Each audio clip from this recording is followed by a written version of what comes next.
नमस्कार मित्रों, आप सभी का स्वागत है the traditional astrologer YouTube channel पर। मैं आनंद रेग्मी आप सभी का इस कक्षा में स्वागत करता हूं। हम लोग मुहूर्त चिंतामणि ग्रंथ का अध्ययन कर रहे हैं जो आचार्य रामदैवज्ञ जी के द्वारा प्रणीत है।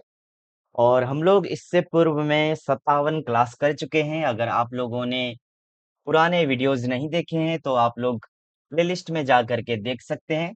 और साथ ही आप लोग कमेंट में बताइएगा कि आप लोग कहाँ कहाँ से पढ़ रहे हैं। आइए शुरू करते हैं।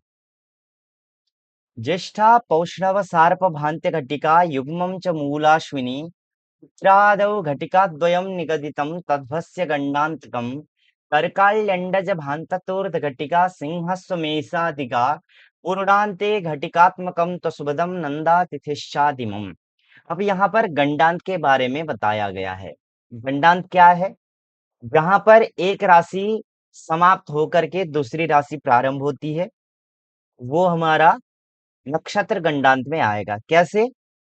तो जैसे हम लोग यहाँ पर देख सकते हैं कि आश्लेषा नक्षत्र है और मघा नक्षत्र है। ये दो किसमें आते हैं? गंडांत में आते हैं। आश्लेषा नक्षत्र में, क्योंकि जब हम लोग देखते हैं राशियों को, तो वहां पर राशियों में 9 चरण होते हैं और नक्षत्रों में 4 चरण होते हैं। तो 8 2 नक्षत्र के हो जाएंगे और तीसरे का 1 करके ऐसे हम लोग 9 चरणों की राशि बनाते हैं।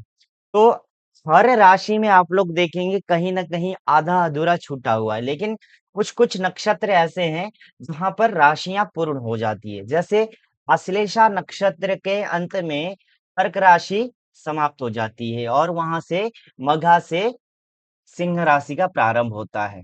उसी प्रकार से वृश्चिक राशि ज्येष्ठा पे खत्म होता है। ठीक है? वृश्चिक राशि ज्येष्ठा पर खत्म हो जाएगा और मूल पर शुरू हो जाएगा धनु राशि। उसके बाद यहाँ पर मीन राशि रेवती नक्षत्र में समाप्त होता है और अश्विनी से वहां पर मेष राशि का प्रारंभ होता है। उसी चीज को हम लोगों को यहाँ पर समझना है कि कैसे यहाँ पर बताया गया है। ठीक है? तो अब देखिए, ज्येष्ठा पौष्णव सार्वभान्त्य घटिका। सबसे पहले कहा ज्येष्ठा नक्षत्र, पौषणा भ अर्थात रेवती नक्षत्र। पौषणा पूषण, पूषण जो है वह रेवती नक्षत्र के स्वामी है, सूर्य का ही पर्यायवाची विशेष है। और उसके बाद सर्प अर्थात आश्लेषा नक्षत्र, सर्प शब्द है। सर्प जो है वह आश्लेषा नक्षत्र के स्वामी है, तो सर्प से क्या लेंगे? आश्लेषा नक्षत्र का ग्रहण करेंगे।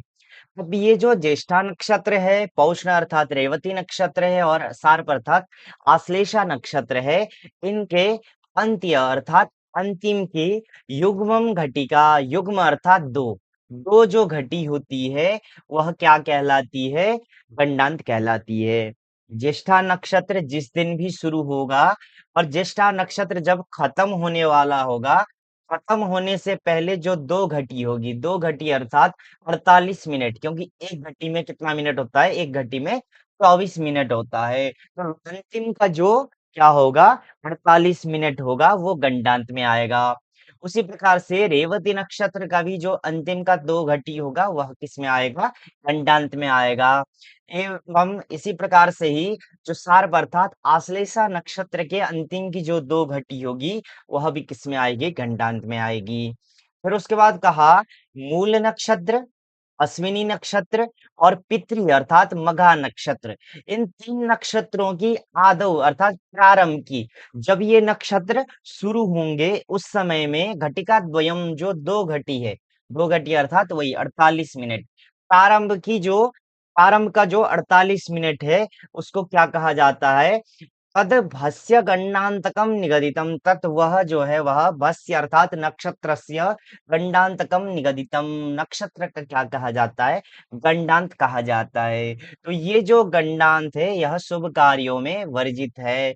और ये जो गंडांत है इसके समय में जब आप जन्म लेंगे, अगर किसी का बालक इस समय में जन्म लेता है तो उसकी क्या करवानी चाहिए? शांति करवानी चाहिए। यह अशुभ फल को देने वाला होता है। एक बार और देखते हैं, ज्येष्ठा नक्षत्र, पौष अर्थात रेवती नक्षत्र और सार्प अर्थात आश्लेषा नक्षत्र। इनकी जो अंत्य युग्मम घटिका अंतिम की जो 2 घटी है वह गंडांत होता है और मूल नक्षत्र अश्विनी नक्षत्र और पितृ अर्थात मघा नक्षत्र। इनकी जो आदौ प्रारंभ की जो द्वय घटिका जो 2 घटी है वह भस्य गंडान्तकं निगदितं भस्य नक्षत्रस्य गंडान्तकं निगदितं गंडान्तं कथितं। गंडांत कहा गया है तो इस गंडांत को त्यागना चाहिए, इस गंडांत की शांति करवानी चाहिए। फिर उसके बाद कहा अर्क अली अर्थात वृश्चिक और अंडज अंडज अर्थात मीन। और यहाँ पर जो भ लिया गया है यह राशि का पर्यायवाची है। यहाँ ऊपर जो भ लिया गया है वह नक्षत्र का पर्यायवाची है और यहाँ जो भ लिया गया है वह राशि का पर्यायवाची है। तो कर्क राशि अली अर्थात वृश्चिक राशि और अंडज अर्थात जो मीन राशि है इन तीनों राशियों की अंततो अर्ध घटिका अंततः अंतिम की जो अर्ध घटिका जो आधा घटी है आधा घटी अर्थात 12 मिनट। क्योंकि जब एक घटी में 24 मिनट होंगे तो आधा घटी अर्थात जो 30 पल होगा क्योंकि एक घटी में कितना पल होता है 60 पल होता है जो 30 पल है अर्थात जो 12 मिनट है अंतिम का वो क्या कहा जाएगा उसको हम लोग लग्न गंडांत अथवा अथवा राशि गंडांत कहते हैं। कर्क राशि अली अर्थात वृश्चिक राशि और अंडज अर्थात मीन राशि की अंततः अंतिम की जो अर्ध घटिका जो आधा घटी है उसको क्या कहते हैं लग्न गंडांत अथवा राशि गंडांत कहा जाता है। इसको भी त्यागना चाहिए, इसकी भी शांति करवानी चाहिए। फिर कहा कि सिंह राशि अश्व अर्थात धनु राशि और मेष राशि की जो आदिगा जो आदि की जो क्या है अर्ध घटिका आरंभ की जो आधा घटी है उसको भी गंडांत कहा जाता है, उसको भी लग्न गंडांत अथवा राशि गंडांत कहा जाता है। सिंह राशि अश्व धनु राशि और मेष राशि की जो प्रारंभ की अर्ध घटिका आधा घटी है उसको क्या कहा जाता है उसको लग्न गंडांत अथवा राशि गणना कहा जाता है। फिर उसके बाद बता रहे हैं कि पूर्णांते घटिकात्मकम कसुबदम नंदा तिथिशादिमम। पूर्णांते आगे हम लोगों ने देखा था नंदा भद्रा जया रिक्ता और पूर्णा ऐसे करके हम लोगों की 5 तिथियां बताई गई थी, 5 तिथियों की संज्ञाएं बताई गई थी। तो उसमें जो पूर्णा थी वो क्या था 5 10 ठीक है 5 10 उसके बाद 15 और 30 30 मतलब अमावस्या 15 मतलब पूर्णिमा। इसको हम लोग क्या कहते हैं पूर्णा कहते हैं। और वही नंदा नंदा किसको कहते हैं 1 6 और 11 अर्थात प्रतिपदा षष्ठी और एकादशी ये तिथियां क्या है ये नंदा तिथियां है। और पंचमी दशमी पूर्णिमा अथवा अमावस्या जो है ये क्या है ये पूर्णा है। तो यहाँ पर आप लोग देखेंगे तो जहां पर पूर्णिमा या अमावस्या खत्म होता है क्या शुरू होता है प्रतिपदा शुरू होता है। जहां पंचमी खत्म होगा वहां षष्ठी शुरू हो जाएगा और जहां दशमी खत्म होगा वहां पर एकादशी शुरू होगा। तो यहाँ पर भी एक का एंडिंग पॉइंट है और एक का स्टार्टिंग पॉइंट है। तो इसलिए इसको क्या बोला जाएगा इसको भी गंडांत बताया जाएगा। तो पूर्णांते घटिकात्मकम त्वसुबदम नंदा तिथिश्चादिमम। पूर्णांते पूर्णा जो भी तिथियां है 5 10 15 और 30 इनका जो घटिकात्मकम इनका जो अंत अर्थात अंतिम की जो घटिकात्मकम एक घटी है उसको हम लोग क्या मानेंगे उसको हम लोग मानेंगे तिथि घंटांत। पूर्णा तिथि जो होगा पंचमी दशमी पूर्णिमा अथवा अमावस्या का जो भी मान दिया रहेगा पंचांग में उसके अंतिम का जो घटिकात्मकम एक घटी होगा यानी कि 24 मिनट जब भी पंचमी तिथि खत्म होने वाली होगी दशमी तिथि खत्म होने वाली होगी पूर्णिमा तिथि खत्म होने वाली होगी अथवा अमावस्या तिथि खत्म होने वाली होगी उस समय में जो अंतिम की जो घटिकात्मकम एक घटी होगी यानी कि 24 मिनट होंगे लास्ट के उसको क्या माना जाएगा तिथि गंडांत माना जाएगा।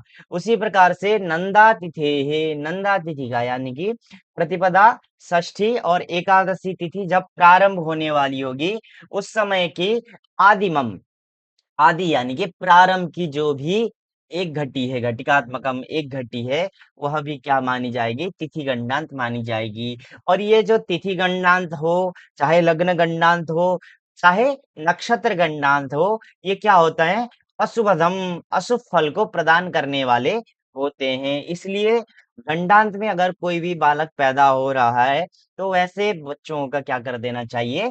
शांति करवा देनी चाहिए। आगे देखते हैं हम लोग। अब यहाँ पर कर्तरी दोष के बारे में बात की गई है कि कर्तरी दोष क्या होता है। लग्नात् पापा वृज्वा निर्जु व्यर्थस्थौ यदा तदा कर्तरी नाम सागेया मृत्यु दारिद्र्य शोकदा। ये जो कर्तरी दोष है, ये बहुत सारे इंटरव्यूज वगैरह में भी पूछा जाता है और सामान्य रूप से आप लोगों को ये श्लोक याद भी करना चाहिए। इसी प्रकार से जो लग्न गंडांत, नक्षत्र गंडांत या तिथि गंडांत है, ये भी काफी इंपॉर्टेंट है, तो इसको भी आप लोगों को याद करना चाहिए। वैसे तो मुहूर्त चिंतामणि में लगभग लगभग सभी चीजें ही इंपॉर्टेंट है। तो आइए देखते हैं इसको। लग्नात, लग्न से, तो लग्न कौन सा लग्न? तो कहा कि विवाह लग्न, जो विवाह का लग्न है, क्योंकि हम लोग क्या कर रहे हैं अभी? विवाह प्रकरण के बारे में अध्ययन कर रहे हैं। तो लग्नात अर्थात विवाह लग्नात, विवाह के लग्न से पापौ, पापौ अर्थात पापक ग्रह, दो पाप ग्रह, दो पाप ग्रह कैसी अवस्था में हो? तो कहा कि ऋजु, अनऋजु। एक क्या हो? ऋजु, ऋजु अर्थात मार्गी, एक ग्रह कैसा हो? मार्गी हो। और अनऋजु, एक ग्रह कैसा हो? बकरी हो। ठीक है, मार्गी और बकरी। और कैसे हो? तो कहा कि जो मार्गी ग्रह होगा वह व्यय कहाँ पर स्थित हो? 12वें भाव में गया हुआ हो। और अनऋजु जो बकरी ग्रह है, वह अर्थ, अर्थ अर्थात द्वितीय भाव, वहां पर क्या हो? स्थः, स्थित हो। तो लग्नात, लग्नात अर्थात विवाह लग्नात, विवाह के लग्न से पापौ, जो पाप ग्रह है वह ऋजु मार्गी होकर व्ययस्थ 12वें भाव में बैठा हुआ हो। और जो दूसरा जो पाप ग्रह है वह अनऋजु अर्थात वक्री होकर के अर्थस्थ द्वितीय भाव में स्थित हो। यदा जब, तदा वैसे समय में कर्तरी नाम सा गेया, सा कर्तरी नाम गेया, यह जो योग होता है वह क्या होगा? कर्तरी नाम गेया, इसको कर्तरी नाम से जानना चाहिए। ये जो योग बनेगा, यह क्या माना जाएगा? कर्तरी नाम सागेया, उसको कर्तरी नाम से जाना जाता है। जो कैसा फल देता है? तो कहा कि मृत्यु, दारिद्र्य और शोकदा। यह जो योग होता है वह मृत्यु को प्रदान करने वाला होता है, दारिद्र्यता अर्थात निर्धनता को प्रदान करने वाला होता है, और शोकदा, शोक को भी प्रदान करने वाला होता है। इसलिए अगर विवाह के लगने के समय में ऐसी स्थिति बनती है, तो इसको हमेशा क्या कर देना चाहिए? त्याग देना चाहिए।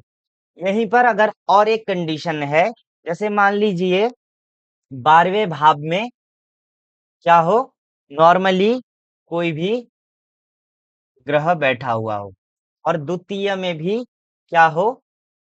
राहु या केतु हो, तो ऐसे समय में भी क्या माना जाएगा?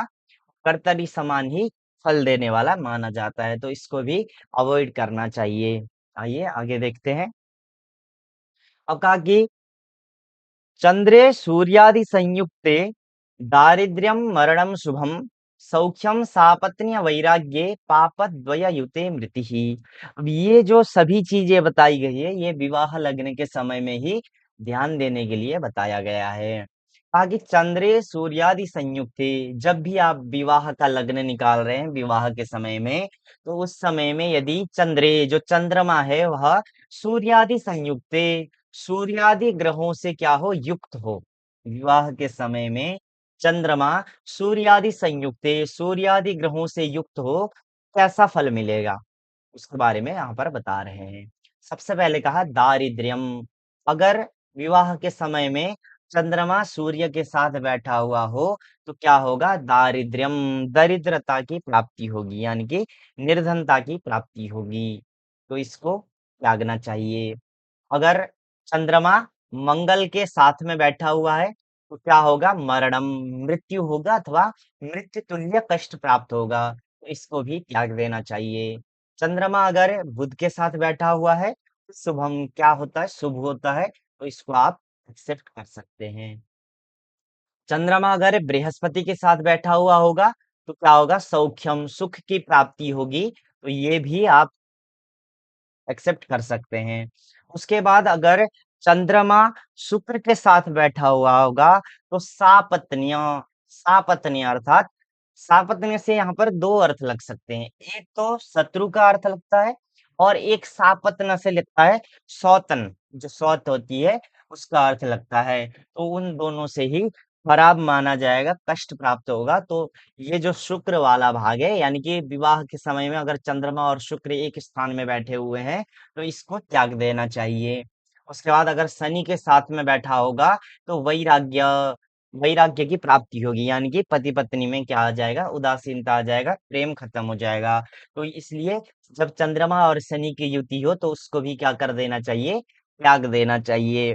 उसके बाद अंतिम में कहा कि पापद्वय युते मृति ही, अगर चंद्रमा क्या हो, आपद्वय युते, 2 पाप ग्रहों से युते यानी कि युक्त हो तो भी क्या होता है, मृत्यु ही, मृत्यु होती है अथवा मृत्यु तुल्य कष्ट प्राप्त होता है। इसलिए जब 2 पाप ग्रहों के साथ चंद्रमा बैठा हुआ हो विवाह लग्न के समय में तो वैसा जो कंडीशन होगा उसको भी क्या कर देना चाहिए, त्याग देना चाहिए।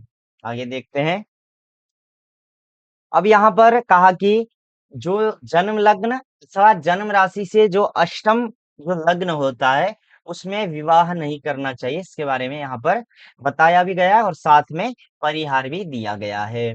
जन्म लग्न भयोर मृत्यु रासौ नेष्टः करग्रह एकाधिपत्ये राशि स मैत्री व नैव दोषकृत।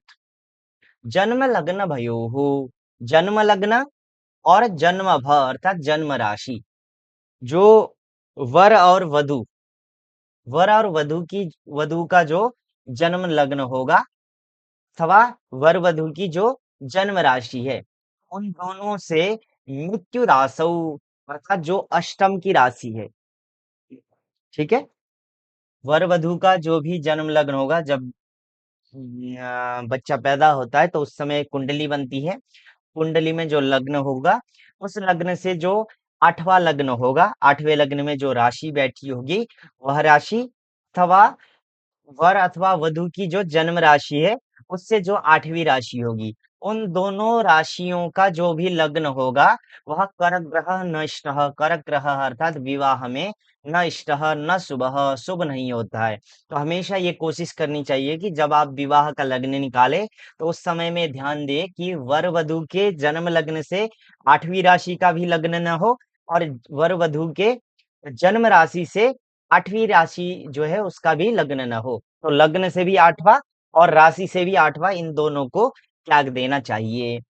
कैसे कंडीशन में उसको एक्सेप्ट किया जाता है? तो कह रहे हैं कि एकाधिपत्य राशिश मैत्रेय व नैव दोषकृत, तभी वह एक्सेप्ट किया जाएगा जब आप क्या हो, एकाधिपत्य, एकाधिपत्यता हो। यानी कि वर वधु का जो जन्म लग्न है उसका स्वामी और वहां से जो अष्टम राशि है उसका स्वामी क्या हो जाए, एकाधिपत्य एक ही हो जाए। जो भी कन्या और वर का जो जन्म लग्न है उसका स्वामी और अष्टम राशि का स्वामी क्या हो जाए, एक ही ग्रह हो जाए, तो वैसे कंडीशन में आप शादी कर सकते हैं उस लग्न में। दूसरा, राशि स मैत्री, राशि स अर्थात राशि स्वामियों में मैत्री मित्रता हो। तो जो भी वर वधु का जो जन्म राशि है अथवा वर वधु का जो जन्म लगने की राशि है वो और जो अष्टम की राशि है उन दोनों में क्या हो, मित्रता हो, उन दोनों के स्वामियों में मित्रता हो तो भी अष्टम का दोष नहीं लगता है, नहीं वह दोषकृत, कभी भी वह दोष नहीं देने वाला होता है। तो ये कंडीशन कब कब बनती है तो वो अगले श्लोक में यहाँ पर बताया गया है, देखते हैं हम लोग। मीनोक्ष कर्काली मृगस्त्रियोष्टमं लग्नं यदा नाष्टम गेह दोषकृत अन्योन्य मित्रत्व वसेन सा वधुर भवेत् सुतायोर गृह सौख्य भागिनी। मीन राशि, उक्ष, उक्ष अर्थात वृष राशि, कर्क राशि, अली अर्थात वृश्चिक राशि, मृग अर्थात मकर राशि और स्त्री, स्त्री अर्थात स्त्री अर्थात कन्या राशि। ये जो राशियां है इसमें अष्टमम लग्नम यदा, यदा अष्टमम लग्नम, यदा अष्टमम लग्नम, अगर ये राशियां कहाँ पर हो, अष्टम लग्न में हो तो न अष्टम गेह दोषकृत, तो अष्टम गेह का जो दोष होता है वह नहीं लगता है। ठीक है। अगर वर वधु की जन्म राशि अथवा वर वधु का जो जन्म लग्न है वहां से जो आठवीं राशि है वह अगर मीन राशि होती है, वृष राशि होती है, कर्क राशि होती है, वृश्चिक राशि होती है, मकर राशि होती है अथवा स्त्री अर्थ कन्या राशि होती है, अष्टम गेह दोषकृत न, अष्टम गृह का दोष नहीं लगता है। क्यों नहीं लगता है? तो कहा कि अन्योन्य मित्रत्व वसेन, अन्योन्य मित्रत्व वसेन, अन्योन्य अर्थात परस्पर में मित्रत्व वसेन, क्योंकि मित्रता हो जाती है। जैसे आगे वाले श्लोक में बताया गया कि राशि स मैत्रे, राशि स्वामियों के मित्रता होने पर दोष नहीं लगता है, तो यहाँ पर वही राशि स्वामियों की मित्रता हो जाती है। कैसे? तो जैसे देखते हैं, तो जो मीन राशि है वह क्या है? सिंह, जिसकी सिंह राशि होगी, सिंह राशि से अष्टम में क्या आ जाएगा? मीन राशि। ठीक है, सिंह राशि से अष्टम में क्या आ जाएगा? मीन राशि आ जाएगा। देखिए गिन के देखिए, सिंह एक, कन्या दो, ठीक है, सिंह एक, कन्या दो, तुला तीन, वृश्चिक चार, धनु पांच, मकर छह, कुंभ सात और मीन आठ।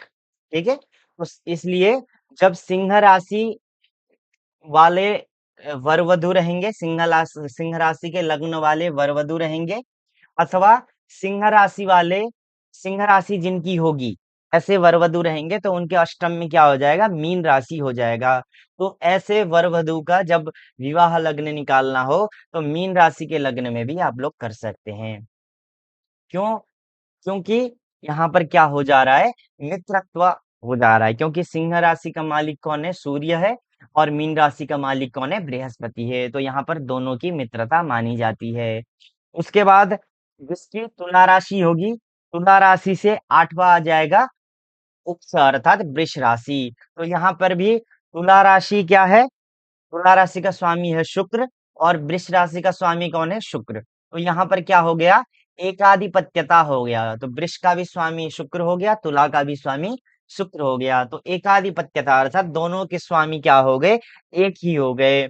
उसी प्रकार से जिसकी धनु राशि होगी उसके लिए कर्क राशि क्या हो जाएगा? आठवां हो जाएगा। तो धनु राशि का स्वामी है बृहस्पति और कर्क राशि का स्वामी है चंद्रमा। तो ये जो दोनों ग्रह है यह भी क्या है? मित्र है। उसके बाद जो मेष राशि वाले जो जातक है उनके लिए अली अर्थात जो वृश्चिक राशि है वह आठवां हो जाएगा। तो अली अर्थात वृश्चिक राशि का स्वामी मंगल है और मेष राशि का स्वामी भी मंगल है। तो यहाँ पर क्या हो जाएगा? एकाधिपत्यता आ जाएगी। उसके बाद मृग, मकर राशि जो है वह मिथुन राशि वालों के लिए आठवीं राशि हो जाएगी। तो मिथुन राशि का जो स्वामी है वह कौन है? बुध है, और मृग अर्थात मकर राशि का जो स्वामी है वह कौन है? शनि है। तो इन दोनों में क्या होती है? मित्रता होती है। उसके बाद स्त्री अर्थात कन्या राशि, कन्या राशि जो है वह कुंभ राशि वालों के लिए अष्टम राशि हो जाती है। कुंभ राशि का स्वामी शनि हो जाएगा और स्त्री अर्थात कन्या राशि का स्वामी हो जाएगा बुध। तो इन दोनों में भी मित्रता है, इसलिए यहाँ पर अष्टम गृह का दोष नहीं लगता है। तो इसी ये जो नीचे वाली लाइन है इसी को यहाँ पर फैलाकर थोड़ा विस्तृत रूप में यहाँ पर बताया गया है। तो ताकि सावधु अगर ऐसे कंडीशन में विवाह होता है तो सावधु वह जो वधु है, वह जो कन्या है वह सुतायुर गृह सौख्य भागिनी भवेत। सुत पुत्र, आयु, गृह घर और सौख्य भागिनी भवेत, सुख को भोगने वाली होती है। तो ऐसे समय में आप विवाह कर सकते हैं। तो यहाँ पर हम लोग आज की कक्षा को विराम देते हैं। पुनः हम लोग अगली कक्षा में मिलेंगे। अगर आप लोगों ने अभी तक चैनल को सब्सक्राइब नहीं किया है तो जरूर सब्सक्राइब करें और अपने दोस्तों के साथ भी वीडियो को शेयर करें। हर हर महादेव।